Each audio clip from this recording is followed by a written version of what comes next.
Hey, church, welcome back to part 3 of this series, Habits. You'll notice that I've got my Reframe shirt on.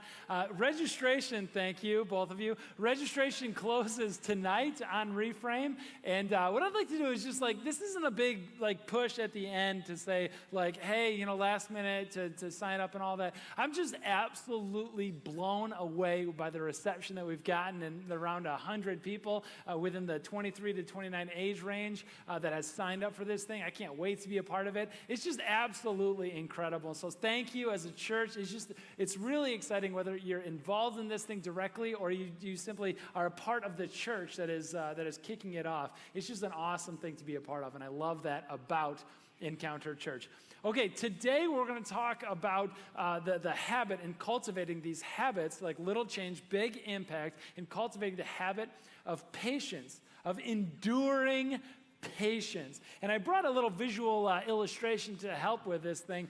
Some of you know what this is. If you were born before a certain year, then you'll know. It's a crock pot. And people have been trying to get me to use one of these things for years.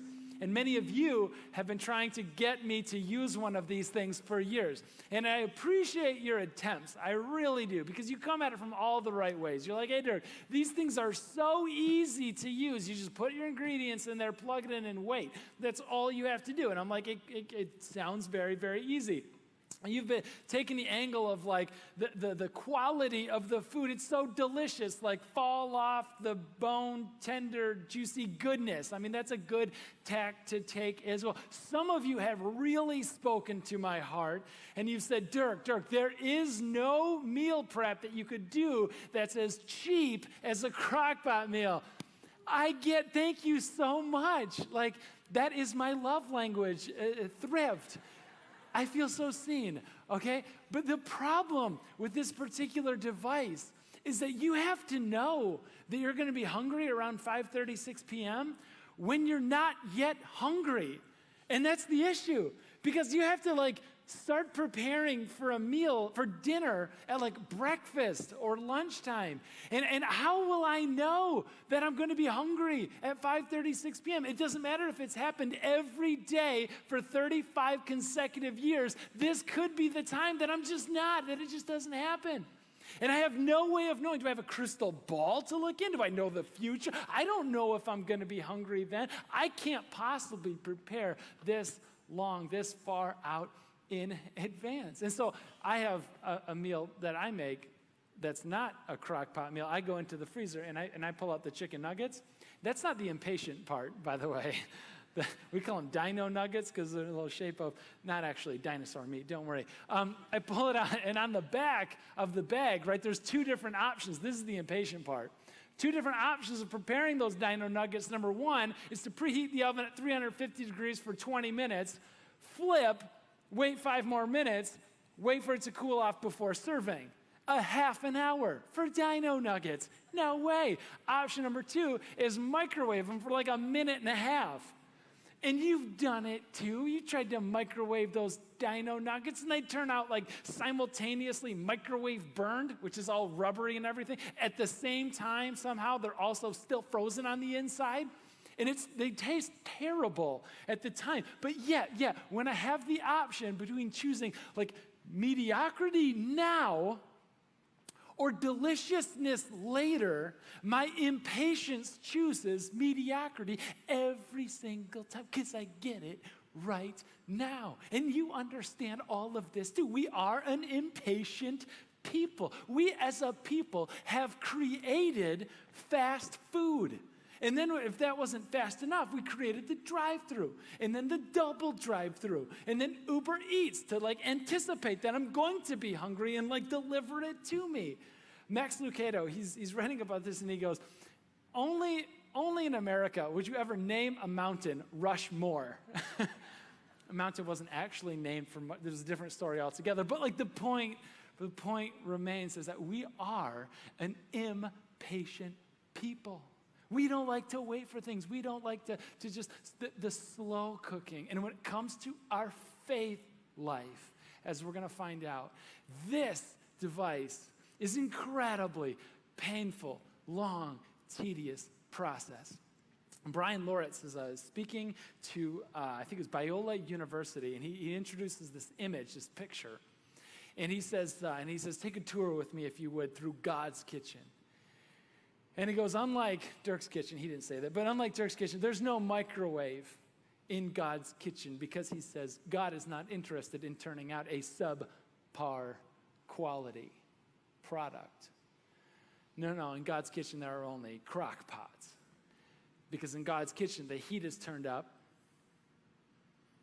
In God's kitchen, he places us to cultivate within us and to teach us this succulent, fall off the bone, juicy kind of faith. And a kind of faith like that takes time.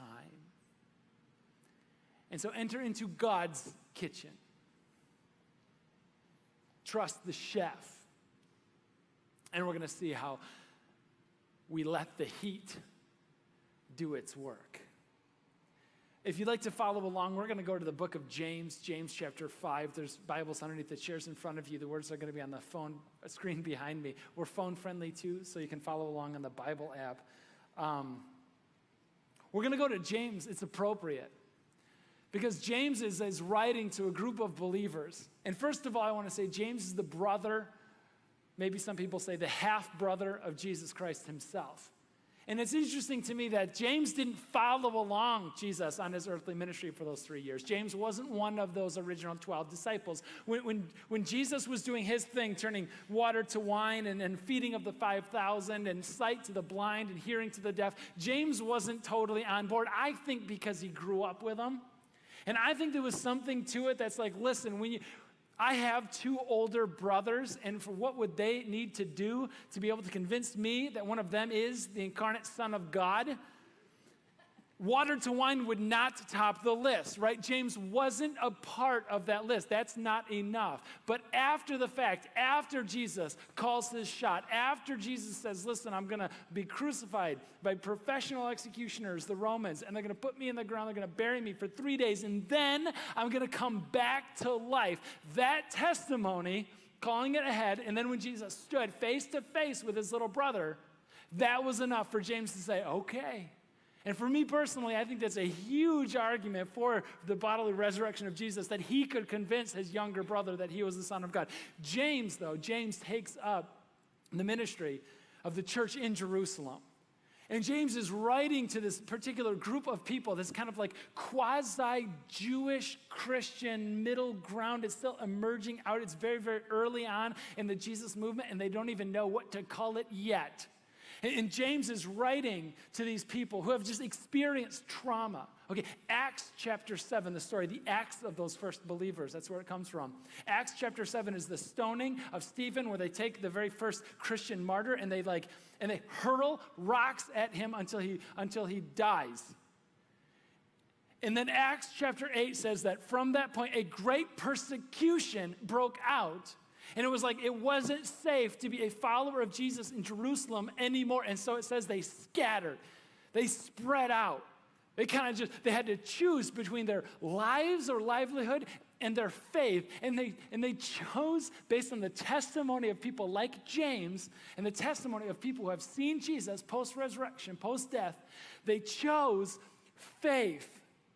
And then they spread out to all these other places to reboot their lives, to start over completely. And James now, in James chapter 5, he's writing to some of these people. And he's saying to these Jewish Christians scattered wherever you are, having to reboot, restart, redo your entire lives because of your faith. In James chapter 5, I've got a word for you. And he knows what this is because he's in the middle of it. And his word for you in James 5, verse 7 is this. Be patient. I didn't think we were going to get an amen for that. Be patient? I'm sorry, James, you want me to be patient? I want to offer up to you, whatever season you're in, whatever kind of God's kitchen you find yourself in, James got it. He understood it. He's lived there as well. In his wisdom to you and to me and everybody else listening in is this: be patient. I want to teach the word to you because I think it's going to be helpful to us. It's a Greek word that he uses because it's not just the kind of patience that we sort of think of all the time, that you might tell your kids, hey, just settle down and be patient. For James, the patience is a longer one. For James, the patience is a mashup of two Greek words, the language that he wrote in. For James, the word patience translates, or the reading it is these two words, macrothumia. Could we say that together? Macrothumia. It's two words, macro, which means like big, large, or in this case, long, drawn out. And thumia, think like heat, think thermometer. The picture that I kind of get of putting this together is like somebody, James, the stovetop, he turns the heat up on high, and he takes a big pot of water, and the flame is so hot. It's like hand on it for more than a second, and you got to go to the hospital, burn center kind of hot. And he takes this big pot of water and puts it right square on top of it. But because it's such a big pot of water, even though the heat is intense, that hasn't diminished. You can put your hand in the water, and you could just sit it there, and it'll hang out, and you can put your hand in the water on the heat, and it'll stay at a comfortable temperature for a long time. That is macrothumia. That's when he's talking about patience, like the image, this picture that you get is somebody. I'm just imagining a parent of a teenager, and the teenager is just tired of the rules, is tired of the restrictions, is tired of just dominating over top and supervising and authoritarianism, and the teenager is just like letting mom or dad, just letting parent have it. Just thing after thing is hurting him as much as he possibly could, and the dad exhibiting macrothumia stands and simply takes it. It's not a short fuse, it's the opposite. It's long, drawn out, patient endurance is what we're talking about this morning. And we want patient endurance. We want to hang on to that, because you will be in the soil where it's needed. But we don't want to pray for it.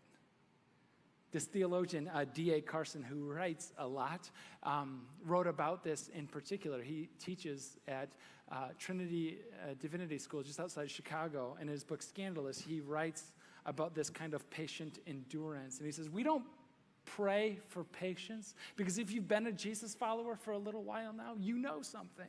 When you pray for patience, simultaneously you're praying, just underneath that, you're praying for an opportunity for you to learn patience. When you pray, when you ask God to create inside of you this patient endurance kind of faith, what you're actually doing is you're asking God to put you in a place that's deeply uncomfortable, because that's where patience is learned. Patience, by the way, is not learned today. You will not learn patience in the next 10 minutes. I'm sorry to disappoint you. Patience is not learned on a padded chair in the air-conditioned comfort of an auditorium. Patience is not learned when things are comfortable and when things are going well. Prosperity, D.A. Carson says, is a terrible teacher. Patience is learned in the arena, in the soil of hardship. Patience is learned in God's kitchen, where we're asked, do you trust the chef? Are you going to let the heat do its work? And James wants us to know that there are these three soils that God is growing patience inside of us. And they're going to happen in consecutive verses. And so if you'd like to, you can pull out a pen if you have your own Bible, or highlight it on your phone or something, because a dull pencil beats a sharp mind any day. And remembering what God tells you. Verse 7, let's kick it off. We're going to read more than 2 words at a time, I promise. Verse 7 starts off this way, and James says, hey, be patient then, brothers and sisters, until the Lord's coming. And he brings in an image. See how the farmer waits for the land to yield its valuable crop, patiently waiting for the autumn and spring rains. He brings up the picture of a farmer. Many of you know, if you've been attending for a little while, I know nothing at all about farming, and I'm not going to presume, I'm not going to begin to start to instruct you guys about farming. Many of you who know far more than I ever will be. In fact, what I know about first century farming in James's time comes to me by way of Wikipedia, and let's just get that out there in front. But I don't have to know. You don't have to know a lot about farming. What you just simply have to know is the farmer. Back then, and even still today, farmers are remarkably dependent on the circumstances around them. That their outcome, they work hard, but their outcome is often, to a large extent, dependent on the circumstances happening around them. James gives the illustration about the farmer who just has to wait. He does his work. He plants the seed. He sows. He reaps. He does these things. He tends to it. He tries to keep the bugs away, the locusts away. He does what he can. But at the end of the day, the farmer then, as well as today, at the end of the day, the farmer is dependent on the rain that comes. The farmer is dependent on the crop growing up and just waiting. The farmer cannot rush that process. The farmer could be ready to harvest now, ready to eat now, and the farmer could pull up the carrot before it's time. He just might not like what he harvests. But it's up to him as to when, and all he has to do in that case is wait. The farmers had to wait for harvest time. They had to wait for the springtime to come. Does it start to seem like James is maybe not just talking to farmers?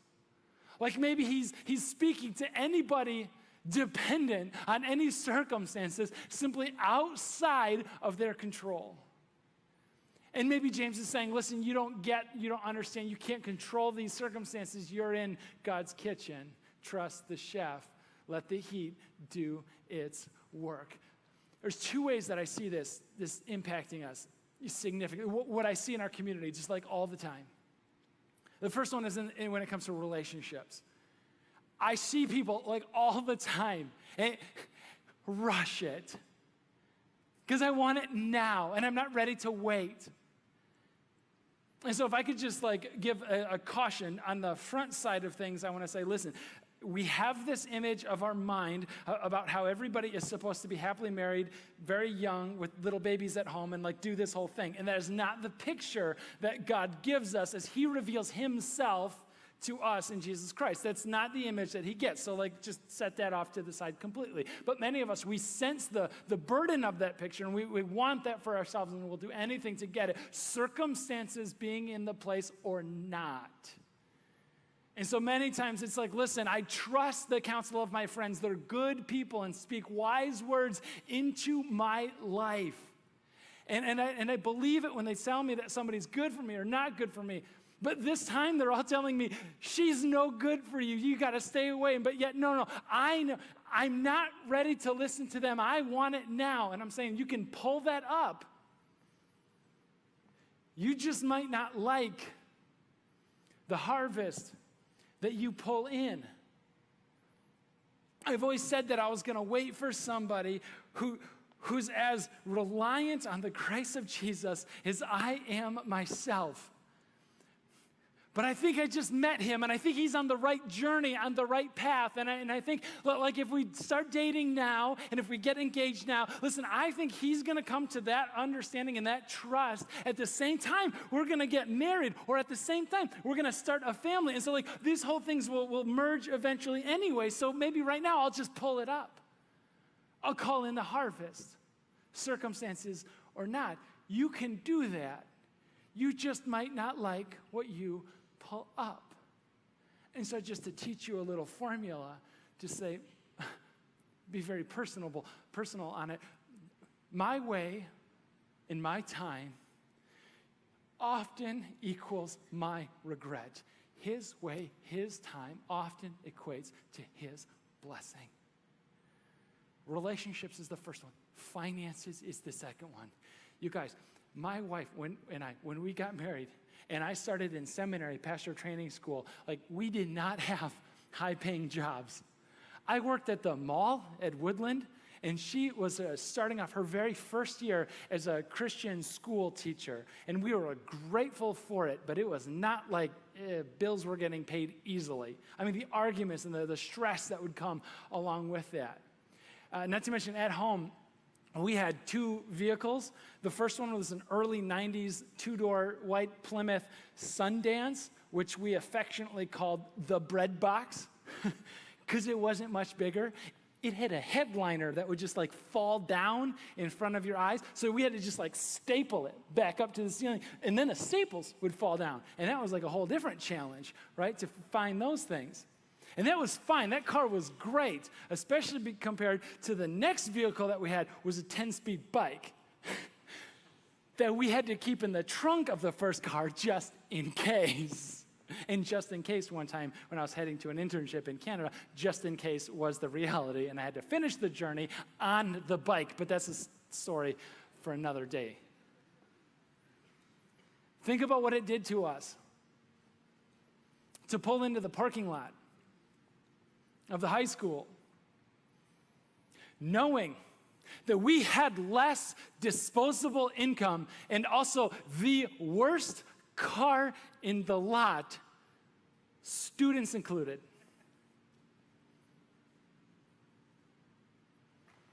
Many of our friends were 10 years further. God, looking around, when are we going to be able to do like the house thing? When are we going to have nice things? When are we going to be able to have a car that we don't have a just in case tag on the end of it? God, when? And listen to me, Visa would have been happy to make all of those dreams a reality and then some in that moment. And we could have called in the harvest. We just might not have liked what we pulled up out of the ground. And I'm so glad we waited. James says these circumstances, when it's not lining up, this is entering God's kitchen.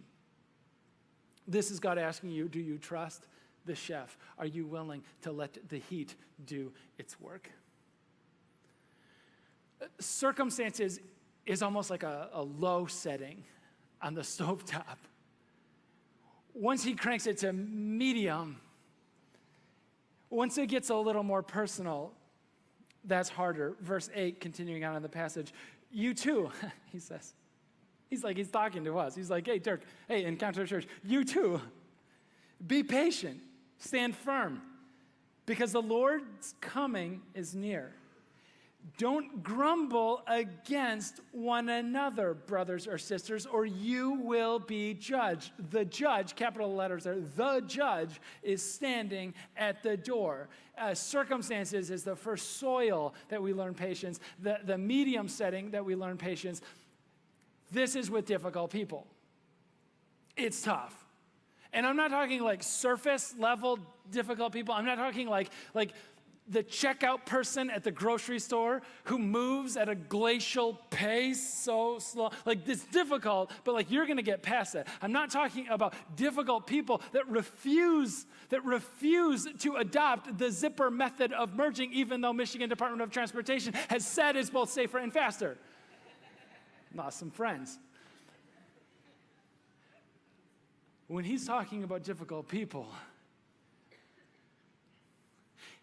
I get the sense he's talking about the people close to them, the one another's, the people in your lives that you can't escape away from, the people that you're going to go home with today that break your heart again and again, the difficult people that you're going to have to go to work with or work for tomorrow. The boss who just shouts, barks orders at you. Do this, don't do that, do it this way, without any concept of the whole, without ever wondering about the why, even knowing that should you do this thing, it's bad for the company, it's bad for them, but you have to do it anyway, and you're going like it doesn't make any sense. Just as, would you listen to me? It's difficult people, and God is like, I'm putting you in the kitchen to learn and to grow. This is the arena you learn to endure. Trust the chef. Let the heat do its work. But then it gets real personal. Because it's not just the stuff happening around you. It's not just the people who are close to you. The stove is turned up to high now, and it gets real close to home. Listen to these last two verses. Brothers and sisters, Encounter Church. As an example of patience in the face of suffering, take the prophets who spoke in the name of the Lord. Remember, these are good Jewish kids. They know who the prophets are. They know those stories. Verse 11, and as you know, we count as blessed those who have persevered. You have heard of Job's perseverance and have seen what the Lord finally brought about. The Lord is full of compassion and mercy. It's one thing, circumstances. It's another thing, difficult people. But what about when God's kitchen, the antagonist, the soil that you're learning patient endurance from is with God himself? God himself is the one who brings this on. God himself is the one that keeps us enduring and patient. God himself is the one that keeps us in the waiting. This is the story of God. Imagine hearing this as those first listeners of James heard it. They were the good Jewish kids. They knew the story. They knew story after story of God asking his people to wait, to be patient, to endure again and again. They knew these stories of God saying, Abraham, I'm going to make you into this great, amazing nation with all of these descendants, as many as the sand on the seashore and stars in the sky. Except you're 99 years old, and all your friends are retiring into their little communities playing golf, and you're entering the maternity ward with your wife, with one kid. God keeps them in the waiting. Moses, he does it. He catches the vision. Moses grows up in Pharaoh's family in Egypt. He grows up like in the royal family as an Israelite. And he sees God's people, the Israelites, being oppressed. And he catches the vision to say, we should do something about this. I mean, that's not how you want it, God. He catches that vision and says, well, if you're not going to, at 40 years old, he says, I'm going to do something about it. And he takes matters into his hands and he kills one of the Egyptians to save one of the Israelites. But then people hear about it and he has to bolt. He has to run away. And God keeps him in the kitchen tending sheep in Midian, a half a world away, for another 40 years. He comes back. Same vision, but doing it God's way at 80 years old. He now leads the people out, and a 40-day journey to the promised land turns into another 40 years. You're doing the math on this thing. He's well north of 100. He doesn't get to go into the land. He sees it from the top of a mountain. He doesn't get to go in. Moses is in God's kitchen. Moses is asked to trust the chef. Let the heat do its work in Job. James goes to Job. This guy who had it all. He's fantastically wealthy, but outside of that, an unshakable faith and a family that loved him and loved each other. In fact, we know that they loved each other so much because they were all together when the storm hit. And it was one thing when he got the knock that he lost his cattle, another thing when he lost his sheep and his barns. It was another thing entirely when he got news that his whole family was in a house that crashed down. Job, it was a total loss. Job, you are in God's kitchen. And Job says, I trust the chef to let the heat do its work enough to turn back. In Job 19, when my friends say, listen, what did you do wrong? And my wife says, just curse God and die. Job says, no. Job 19, I know that my Redeemer lives and he will step foot on this earth. I know that my Redeemer lives. I trust the chef. This is what it looks like, church. I met a girl a little while ago, a young woman. Her name was Abby. I met her in early 2018, and we started a conversation. I learned more about her story. I met her here at church. Her story involves her having 2 slipped discs or herniated discs in her back, extremely painful. Her story includes a diagnosis of melanoma, skin cancer. Her story includes her mom experiencing a massive stroke and her dad having a heart attack. And get this, those discs I mentioned before, they herniate again. She needs, at 21 years old, needs to have spinal surgery to fix it. And then she's diagnosed again with a recurrence, a relapse of melanoma, that skin cancer I mentioned earlier. She spends so long in hospitals through these years that she loses these deep, close friendships because she has no time to continue investing into them. And yet she's like writing this stuff in, and she's like pouring out her story and saying like, this is all this stuff. And it's like, you can just hear the knocks one after another, a modern Job story. And she says, I know that right now I'm in the valley, but I also know that He is the only one, that God is the only one that can pull me out of that valley and put me on dry ground again. In a sense, she says, I know that my Redeemer lives. She got baptized February 2018. I want you to look at the smile on her face and knowing part of her story of what God has taken her through. It's an incredible journey that God is bringing her on. She says, I hung on to these breadcrumbs along the way, an acceptance into a graduate medical school program to sign that said, God isn't done with me yet. And this is her earlier this year entering that school. I know that my Redeemer lives. He'll walk on this earth once again. Church, many of you are in God's kitchen. And I want to tell you, you can trust the chef and let the heat do its work. Would you stand up with me? Standing up, would you bow your heads and close your eyes? And I just want to ask right now, are any of you in God's kitchen right now? Would you just raise your hand where you are with our eyes closed and our heads bowed? Thank you. Just put them up. Just put them up. I'm not going to ask you to do anything weird. I'm not going to ask you to come forward. I'm not going to ask you. I just want to know, because I'm going to pray for you this morning. All of you right now, I want to keep your hands up. Amen. Yep, in the back. Thank you. You're in God's kitchen right now, and the heat is turned up. And I want you to know, church, you can trust the chef. He's got a plan. Your Redeemer lives. Gracious God, I pray for everybody with their hands up right now. God, I pray that you give them strength, that you give them patience, that you give them endurance.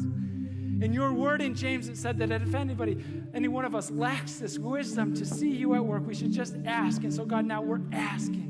We're asking for your patient endurance. We're asking for your will to be done in these lives. You can put your hands down. For everybody else, included with those with the hands up in the kitchen, if you're ready to make this declaration along with Abby, if that story is yours, maybe if you grew up in a Christian house but it never made that 8 inches from your head to your heart until you got put in the kitchen and the heat was turned up, I want to invite you, this is your time to show the world you've been raised with Christ. Go to encounterchurch.org/baptism. You can do it right now while we're praying. Do it today. But make this declaration to say, I know that my Redeemer lives. I know, Jesus, you will step foot on this earth once again. Jesus, it's in your name we pray these things.